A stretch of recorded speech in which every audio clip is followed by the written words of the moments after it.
Now, please welcome the 46th President of the United States, Joe Biden. Folks, how are you?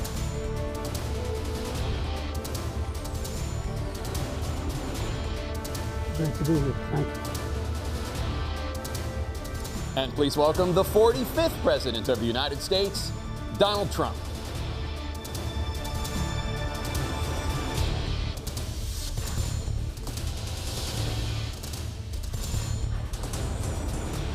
President Trump, we will get to immigration later in this block. President Biden, I want to give you an opportunity to respond to this question about the national debt. He had the largest national debt of any president in a four-year period, number one. Number two, that $2 trillion tax cut benefited the very wealthy. What I'm going to do is fix the tax system. For example, we have 1,000 billionaires in America. And what's happening? They're in a situation where they, in fact, pay 8.2% in taxes. If they just paid 24%, 25%, either one of those numbers, they'd raise $500 billion, I should say, in a 10-year period. We'd be able to wipe out his debt. We'd be able to help make sure that all those things we need to do, child care, elder care, making sure that we continue to strengthen our health care system, making sure that we're able to make every single solitary person eligible for what I've been able to do with the COVID, with dealing with everything we have to do with, look, if we finally beat Medicare. Thank you, President Biden. President Trump? Well, he's right. He did beat Medicare. He beat it to death, and he's destroying Medicare because all of these people are coming in. They're putting them on Medicare. They're putting them on Social Security. They're going to destroy Social Security. This man is going to single-handedly destroy Social Security. These millions and millions of people coming in, they're trying to put them on Social Security. He will wipe out Social Security. He will wipe out Medicare. So he was right in the way he finished that sentence. And it's a shame. What's happened to our country in the last 4 years is not to be believed. Foreign countries, I'm friends with a lot of people, they cannot believe what happened to the United States of America. We're no longer respected. They don't like us. We give them everything they want, and they think we're stupid. They think we're very stupid people. What we're doing for other countries, and they do nothing for us. What this man has done is absolutely criminal. President Trump, staying on the topic of immigration, you've said that you're going to carry out, quote, the largest domestic deportation operation in American history, unquote. Does that mean that you will deport every undocumented immigrant in America, including those who have jobs, including those whose spouses are citizens, and including those who have lived here for decades? And if so, how will you do it? Just 1 second. He said we killed 3 people. The people we killed are al-Baghdadi and Soleimani, the 2 greatest terrorists, biggest terrorists anywhere in the world. And it had a huge impact on everything, not just border, on everything. He's the one that killed people with the bad water, including hundreds of thousands of people dying, and also killing our citizens when they come in. We are living right now in a rat's nest. They're killing our people in New York, in California, in every state in the union, because we don't have borders anymore. Every state is now a border. And because of his ridiculous, insane, and very stupid policies, people are coming in and they're killing our citizens at a level that we've never seen. We call it migrant crime. I call it Biden migrant crime. They're killing our citizens at a level that we've never seen before. And you're reading it like these 3 incredible young girls over the last few days. One of them, I just spoke to the mother, and they just had the funeral for this girl, 12 years old. This is horrible what's taken place. What's taken place in our country, we're literally an uncivilized country now. He doesn't want it to be. He just doesn't know. He opened the borders. Nobody's ever seen anything like. And we have to get a lot of these people out, and we have to get them out fast because they're going to destroy our country. Just take a look at where they're living. They're living in luxury hotels in New York City and other places. Our veterans are on the street. They're dying because he doesn't care about our veterans. He doesn't care. He doesn't like the military at all, and he doesn't care about our veterans. Nobody been worse. I had the highest approval rating for veterans taking care of the VA. He has the worst. He's gotten rid of all the things that I approved, choice that I got through Congress, all of the different things I approved, they abandoned. We had by far the highest, and now it's down in less than half because he's done all these great things that we did. And I think he did it just because I approved it, which is crazy. But he has killed so many people at our border by allowing all of these people to come in. And it's a very sad day in America. President Biden, you have the mic. Every single thing he said is a lie.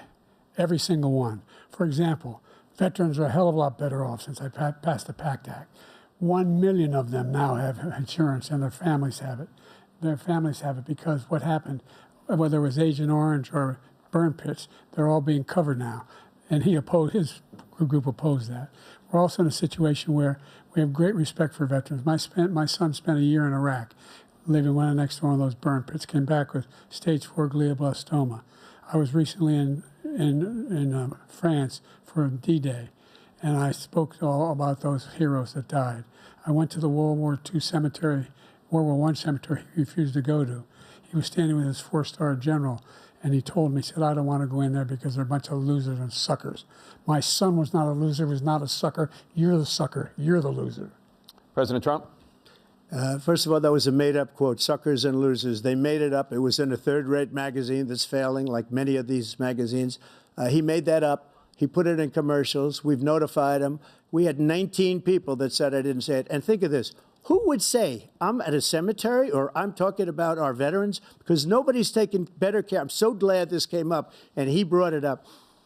There's nobody that's taken better care of our soldiers than I have. To think that I would, in front of generals and others, say suckers and losers. We have 19 people that said it was never said by me. It was made up by him, just like Russia was made up, just like the 51 intelligence agents are made up, just like the new thing with the 16 economists are talking. It's the same thing. 51 intelligence agents said that the laptop was Russia disinformation. It wasn't. That came from his son, Hunter. It wasn't Russia disinformation. He made up the suckers and losers, so he should apologize to me right now. 4-star general standing to your side who was on your staff who said you said it, period. That's number one. And number two, the idea that I have to apologize to you for anything along the line. We've done more for veterans than any president has in American history. And they now are in their family. The only sacred obligation we have as a country is to care for our veterans when they come home and their families and equip them when they go to war. That's what we're doing. That's what the VA is doing now. They're doing more for veterans than ever before in our history. All right, thank you so much. Let's move to the topic of foreign policy. I want to begin with Russia's war against Ukraine, which is now in its 3rd year. Former President Trump, Russian President Vladimir Putin says he'll only end this war if Russia keeps the Ukrainian territory it has already claimed and Ukraine abandons its bid to join NATO. Are Putin's terms acceptable to you? First of all, our veterans and our soldiers can't stand this guy. They can't stand him. They think he's the worst commander-in-chief, if that's what you call him, that we've ever had. They can't stand him. So let's get that straight. And they like me more than just about any of them. And that's based on every single bit of information. As far as Russia and Ukraine, if we had a real president, the president that knew, that was respected by Putin, he would have never invaded Ukraine. A lot of people are dead right now, much more than people know. You know, they talk about numbers. You can double those numbers, maybe triple those numbers. He did nothing to stop it. In fact, I think he encouraged Russia from going in. I'll tell you what happened. He was so bad with Afghanistan. It was such a horrible embarrassment, most embarrassing moment in the history of our country, that when Putin watched that and he saw the incompetence, that he should have fired those generals, like I fired the one that you mentioned. And so he's got no love lost. But he should have fired those generals. No general got fired for the most embarrassing moment in the history of our country, Afghanistan, where we left billions of dollars of equipment behind. We lost 13 beautiful soldiers, and 38 soldiers were obliterated. And by the way, we left people behind, too. We left American citizens behind. When Putin saw that, he said, you know what? I think we're going to go in and maybe take this was his dream. I talked to him about it, his dream. The difference is he never would have invaded Ukraine, never. Just like Israel would have never been invaded in a million years by Hamas. You know why? Because Iran was broke with me. I wouldn't let anybody do business with them. They ran out of money. They were broke. They had no money for Hamas. They had no money for anything, no money for terror. That's why you had no terror at all during my administration. This place, the whole world is blowing up under him. President Biden? I've never heard so much malarkey in my whole life. Look, the fact of the matter is that we're in a situation where, let's take the last point first. Iran attacked American troops, caused brain damage for a number of these troops, and he did nothing about it. Recently, not when he was president. They attacked. He said they're just having headaches. That's all it is. He didn't do a thing when the attack took place, number one. Number two, we got over 100,000 Americans and others out of Afghanistan during that airlift. Number three, we found ourselves in a situation where, if you take a look at what Trump did in Ukraine, this guy told Trump, do whatever you want, do whatever you want. And that's exactly what Trump did to Putin, encourage him, do whatever you want. And he went in. And listen to what he said when he went in. He was going to take Kyiv in 5 days, remember? Because it's part of the old Soviet Union. That's what he wanted to reestablish, Kyiv. And he, in fact, didn't do it at all. He wasn't able to get it done. And they've lost thousands and thousands of troops, 500,000 troops. Former President Trump, Russian President Vladimir Putin says he'll only end this war if Russia keeps the Ukrainian territory it has already claimed and Ukraine abandons its bid to join NATO. Are Putin's terms acceptable to you? First of all, our veterans and our soldiers can't stand this guy.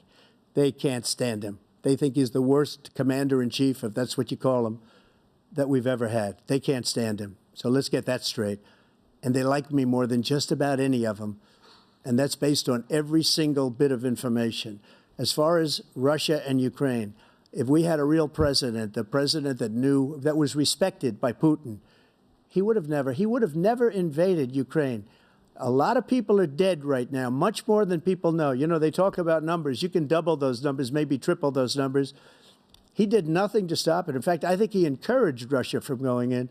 I'll tell you what happened. He was so bad with Afghanistan. It was such a horrible embarrassment, most embarrassing moment in the history of our country, that when Putin watched that and he saw the incompetence, that he should have fired those generals, like I fired the one that you mentioned, and so he's got no love lost, but he should have fired those generals. No general got fired for the most embarrassing moment in the history of our country, Afghanistan, where we left billions of dollars of equipment behind. We lost 13 beautiful soldiers, and 38 soldiers were obliterated. And by the way, we left people behind, too. We left American citizens behind. When Putin saw that, he said, you know what? I think we're going to go in and maybe take this was his dream. I talked to him about it, his dream. The difference is he never would have invaded Ukraine, never. Just like Israel would have never been invaded in a million years by Hamas. You know why? Because Iran was broke with me. I wouldn't let anybody do business with them. They ran out of money. They were broke. They had no money for Hamas. They had no money for anything, no money for terror. That's why you had no terror at all during my administration. This place, the whole world is blowing up under him. President Biden? Never heard so much malarkey in my whole life. Look, the fact of the matter is that we're in a situation where, let's take the last point first.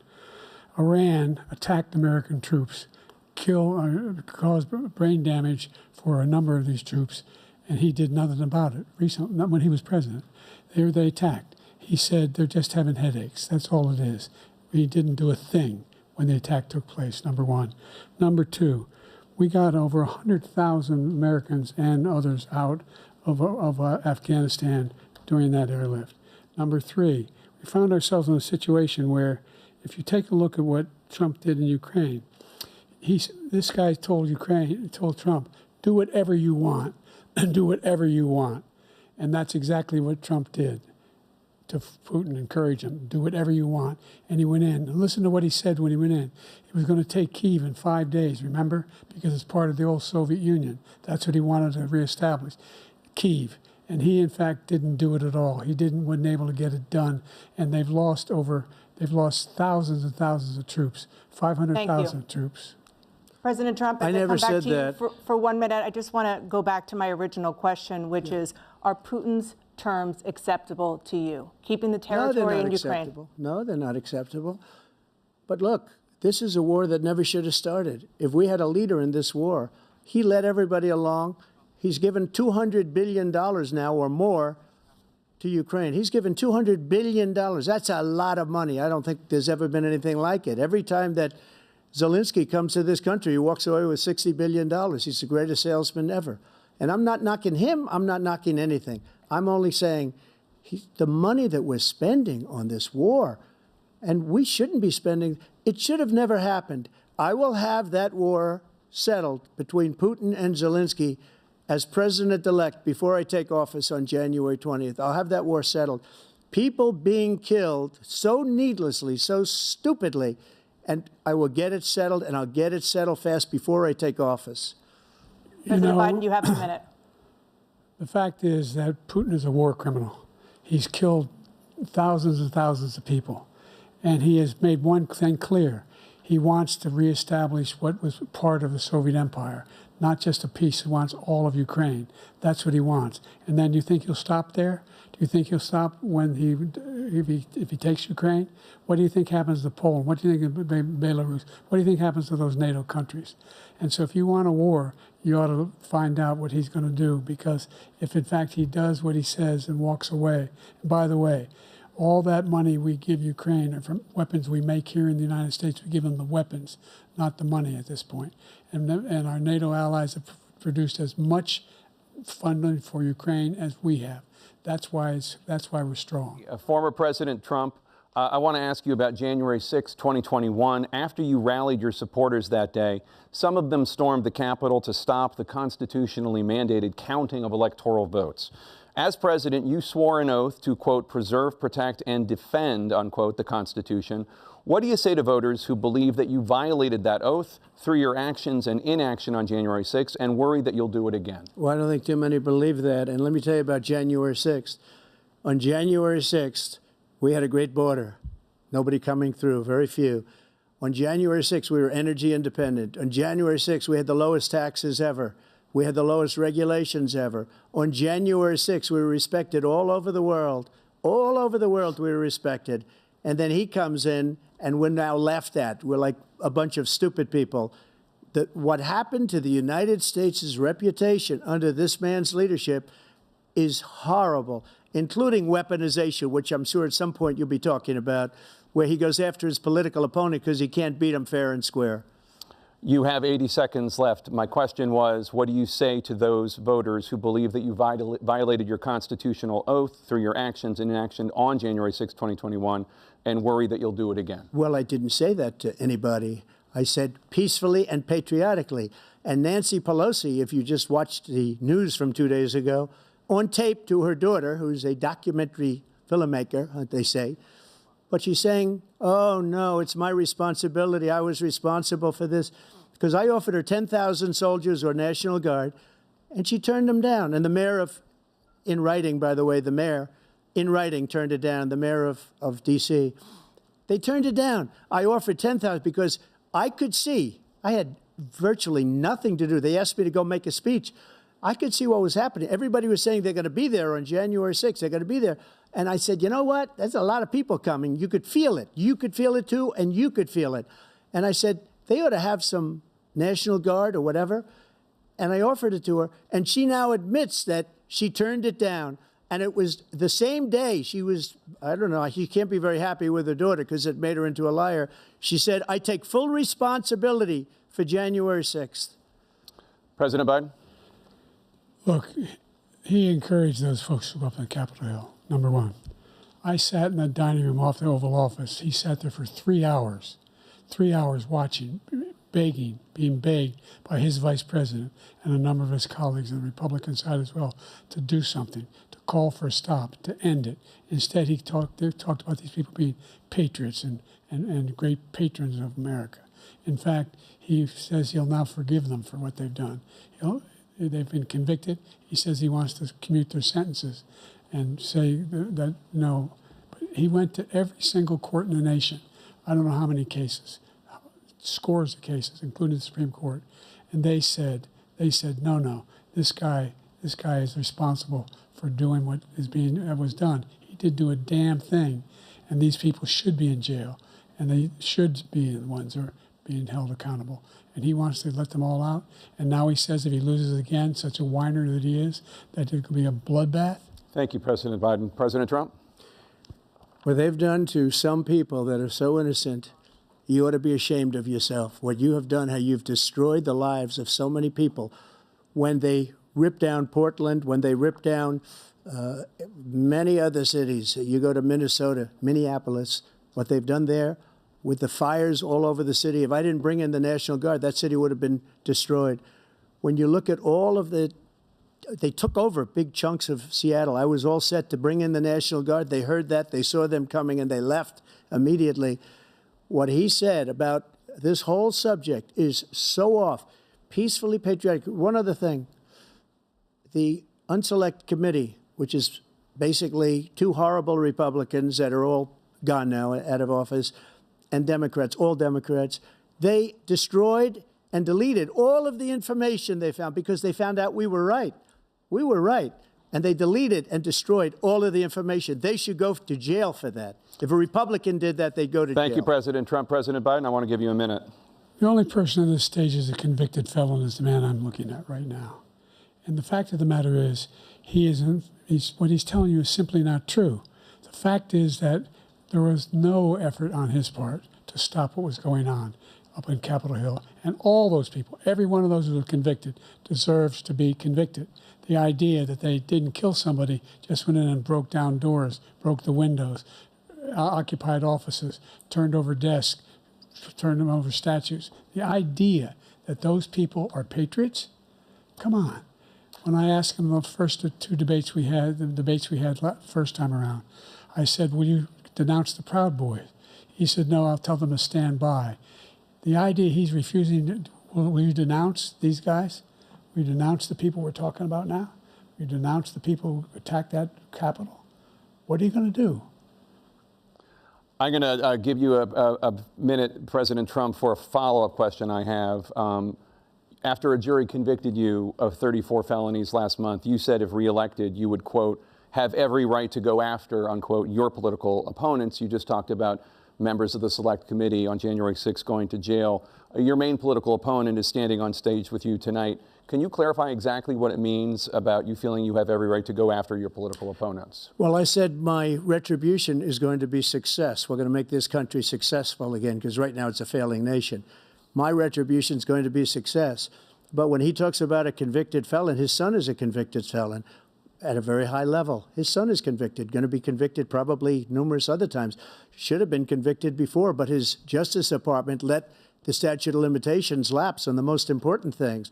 But he could be a convicted felon as soon as he gets out of office. Joe could be a convicted felon with all of the things that he's done. He's done horrible things. All of the death caused at the border, telling the Ukrainian people that we're going to want $1 billion or you change the prosecutor. Otherwise, you're not getting $1 billion. If I ever said that, that's quid pro quo. That we're not going to do anything. We're not going to give you $1 billion unless you change your prosecutor having to do with the son. This man is a criminal. This man, you're lucky. You're lucky. I did nothing wrong. We'd have a system that was rigged and disgusting. I did nothing wrong. Thank you, President Trump. President Biden, you have said, I'm coming right to you, sir. Well, you want to respond? Go ahead. I'll give you a minute to respond. The idea that I did anything wrong relative to what you're talking about is outrageous. It's simply a lie, number one.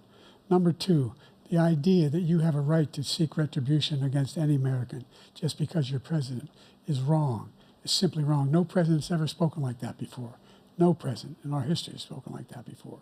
Number three, the crimes that you are still charged with, and think of all the civil penalties you have. How many billions of dollars do you owe in civil penalties for molesting a woman in public, for doing a whole range of things, of having sex with a porn star on the night while your wife was pregnant? I mean, what are you talking about? You have the morals of an alley cat. Give you a minute, sir. I didn't have sex with a porn star, number one. Number two, that was a case that was started and moved. They moved a high-ranking official, a DOJ, into the Manhattan DA's office to start that case. That case is going to be appealed and won. We had a very terrible judge, a horrible judge, Democrat. The prosecutor were all high-ranking Democrats, appointed people, and both the civil and the criminal. He basically went after his political opponent because he thought it was going to damage me. But when the public found out about these cases, because they understand it better than he does, he has no idea what these cases are. But when they found out about these cases, you know what they did? My poll numbers went up, way up. You know that because you're reporting it. And we took in more money in the last 2 weeks than we've ever taken in the history of any campaign. I don't think any campaign has ever taken. Hundreds of millions of dollars came pouring in because the public knows it's a scam, and it's a guy that's after his political opponent because he can't win fair and square. Let's turn to concerns that voters have about each of you. President Biden, you would be 86 at the end of your second term. How do you address concerns about your capability to handle the toughest job in the world well into your 80s? Well, first of all, I spent half my career being criticized being the youngest person in politics. I was the second youngest person ever elected to the United States Senate, and now I'm the oldest. This guy's 3 years younger and a lot less competent. I think that just look at the record. Look at what I've done. Look how I've turned around the horrible situation he left me. As I said, 50 million new jobs, 800,000 manufacturing jobs, more investment in America, over billions of dollars in private investment in enterprises that we are growing. By the way, we brought an awful lot of people. The whole idea of computer chips, we used to have 40% of the market. We invented those chips, and we lost it because he was sending people to find the cheapest jobs overseas and to bring home a product. So I went to South Korea. I convinced Samsung to invest billions of dollars here in the United States. And guess what? Those fabs, they call to build these chips, those fabs pay over $100,000. You don't need a college degree for them. And there's billions, about $40 billion already being invested and being built right now in the United States, creating significant jobs for Americans from all over the world. President Biden, you have 40 seconds left. Would you like to add anything? Yeah, I would. The idea that somehow we are this failing country. I never heard a president talk like this before. We're the envy of the world. Name me a single major country president who wouldn't trade places with the United States of America for all our problems and all our opportunities. We're the most progressive country in the world in getting things done. We're the strongest country in the world. We're a country in the world who keeps our word, and everybody trusts us, all of our allies, and those who he coddles up to, from Kim Jong-un, who he sends love letters to, and Putin, etc. They don't want to screw around with us. Thank you. Former President Trump, to follow up, you would be 82 at the end of your second term. What do you say to voters who have concerns about your capabilities to serve? Well, I took 2 tests, cognitive tests. I aced them, both of them, as you know. We made it public. He took none. I'd like to see him take one, just one, a real easy one. Like go through the first 5 questions. He couldn't do it. But I took 2 cognitive tests. I took physical exams every year. And, you know, we knock on wood wherever we may have wood, that I'm in very good health. I just won 2 club championships, not even senior, 2 regular club championships. To do that, you have to be quite smart, and you have to be able to hit the ball a long way. And I do it. He doesn't do it. He can't hit a ball 50 yards. He challenged me to a golf match. He can't hit a ball 50 yards. I think I'm in very good shape. I feel that I'm as in good a shape as I was 25, 30 years ago. Actually, I'm probably a little bit lighter, but I'm in as good a shape as I was years ago. I feel very good. I feel the same. But I was willing to take a cognitive test. And you know what? If I didn't do well, I aced them. Dr. Ronnie Jackson, who's a great guy when he was White House doctor. And then I took another one, a similar one. And one of them said they've never seen anybody ace him. Thank you. President Biden? You can see he is 6'5" and only 223 pounds, or 235 pounds. Well, you said 6'4", 200. Well, anyway, that's what anyway, just take a look at what he says he is, and take a look at what he is. Look, I'd be happy to have a driving contest with him. I got my handicap, which when I was vice president, down to a 6. But by the way, I told you before, I'm happy to play golf with you if you carry your own bag. Think you can do it? That's the biggest lie. He's a 6 handicap of all. I was an 8 handicap. Yeah. 8. Never. But I have, you know how many? I've seen you swing. I know you swing. Okay, let's not act like children. President Trump, we're going to turn Let's not act like children. to a specific concern that voters have about you. Will you pledge tonight that once all legal challenges have been exhausted, that you will accept the results of this election, regardless of who wins, and you will say right now that political violence in any form is unacceptable? Well, I shouldn't have to say that, but of course I believe that. It's totally unacceptable. And if you would see my statements that I made on Twitter at the time, and also my statement that I made in the Rose Garden, you would say it's one of the strongest statements you've ever seen. In addition to the speech I made in front of, I believe, the largest crowd I've ever spoken to, and I will tell you, nobody ever talks about that. They talk about a relatively small number of people that went to the Capitol, and in many cases were ushered in by the police. And as Nancy Pelosi said, it was her responsibility, not mine. She said that loud and clear. But the answer is, if the election is fair, free, and I want that more than anybody. And I'll tell you something. I wish he was a great president, because I wouldn't be here right now. I'd be at one of my many places enjoying myself. I wouldn't be under indictment because I wouldn't have been his political opponent, because he indicted me because I was his opponent. I wish he was a great president. I would rather have that. I wouldn't be here. I don't mind being here. But the only reason I'm here is he's so bad as a president that I'm going to make America great again. We're going to make America great again. We're a failing nation right now. We're a seriously failing nation. And we're a failing nation because of him. His policies are so bad. His military policies are insane. They're insane. These are wars that will never end with him. He will drive us into World War III, and we're closer to World War III than anybody can imagine. We are very, very close to World War III, and he's driving us there. And Kim Jong-un and President Xi of China, Kim Jong-un of North Korea, all of these, Putin, they don't respect him. They don't fear him. They have nothing going with this gentleman, and he's going to drive us into World War III.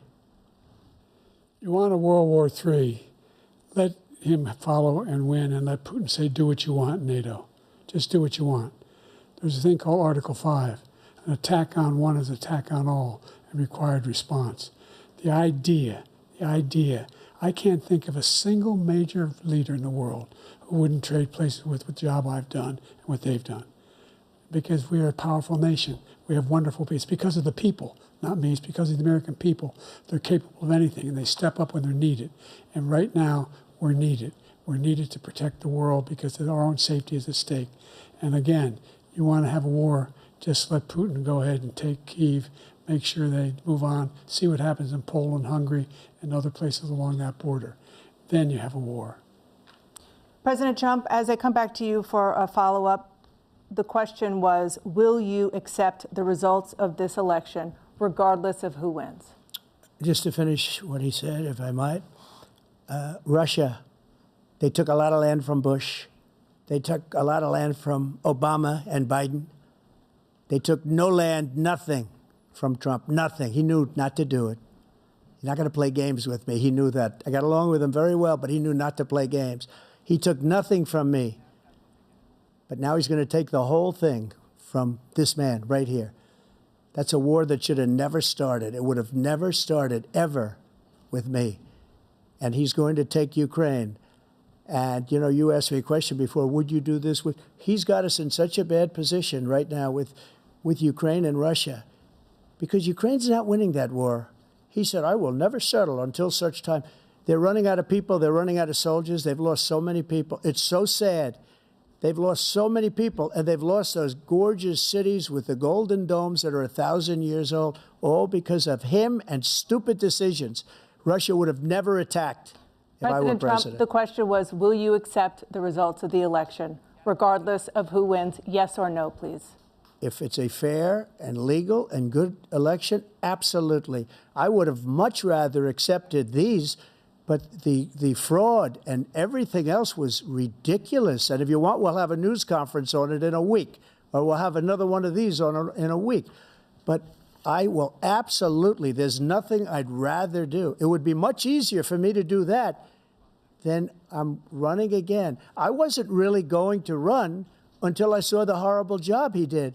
He's destroying our country. I would be very happy to be someplace else, in a nice location someplace. And again, no indictments, No political opponent stuff, because it's the only way he thinks he can win. But unfortunately, it's driven up my numbers and driven them up to a very high level because the people understand it. Well, let's see what your numbers are when this election is over. Let's see. You're a whiner. When you lost the first time, you continued, you appealed and appealed to courts all across the country. Not one single court in America said any of your claims had any merit, state or local, none. But you continue to provoke this lie about somehow there's all this misrepresentation, all this stealing. There is no evidence of that at all. And I tell you what, I doubt whether you'll accept it because you're such a whiner. The idea if you lose again, you accepting anything, you can't stand the loss. Something snapped in you when you lost the last time. We'll be